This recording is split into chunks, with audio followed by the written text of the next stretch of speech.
নমস্কার বন্ধুরা, আজ আমি তোমাদের নিয়ে চলে এসেছি কলকাতার খুব কাছেই একটা রিসর্টে। সেটা কলকাতা থেকে যেতে মাত্র 1.5 ঘন্টার কাছাকাছি সময় লাগে। সেটা কলকাতা থেকে মাত্র 41 কিলোমিটার দূর।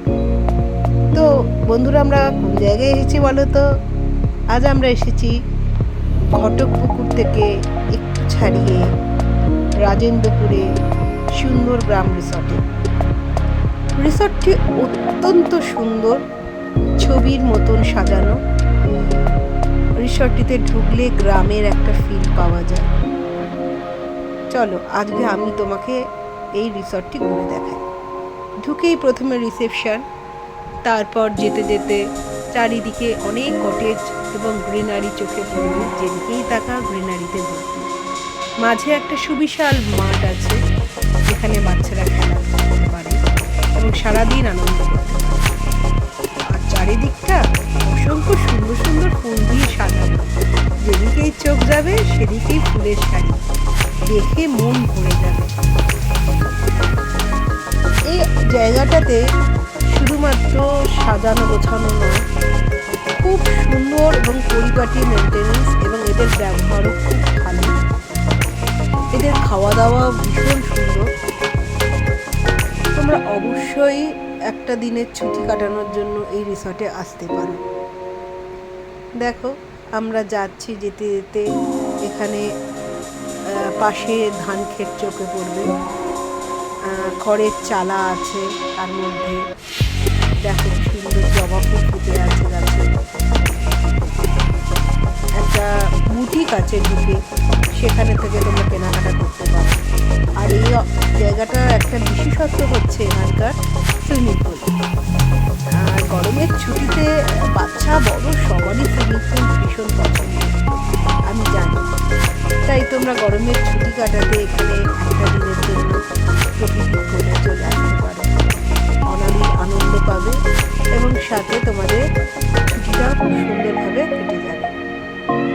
দেখো আমরা এখন রিসেপশন এরিয়া থেকে ছেড়ে যেখানে একটা বুটিক আছে সেই জায়গাটায় ঘুরছি। সেই বুটিক ছাড়িয়ে আস্তে আস্তে আমরা আবার চলে যাব এদের পিছনের দিকে, যেখানে এরা খাবার সার্ভ করে, মানে এদের ফুড কাউন্টার আর কি। সেটাই আস্তে আস্তে চলে যাব।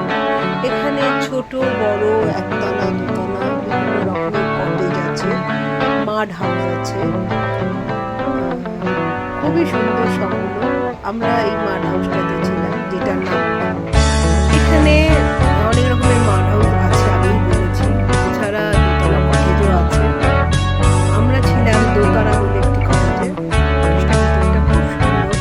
এছাড়াও এখানে আরো অনেক দোতলা কটেজ আছে।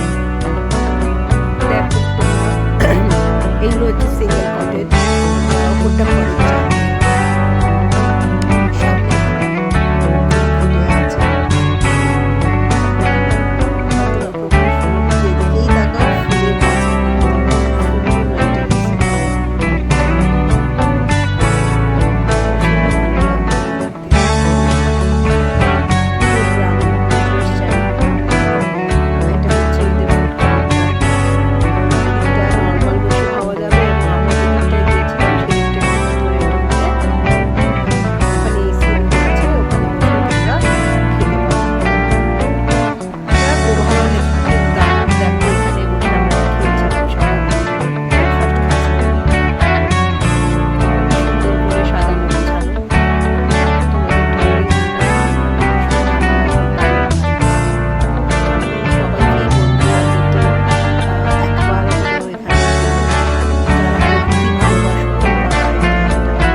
দারুণ লাগবে।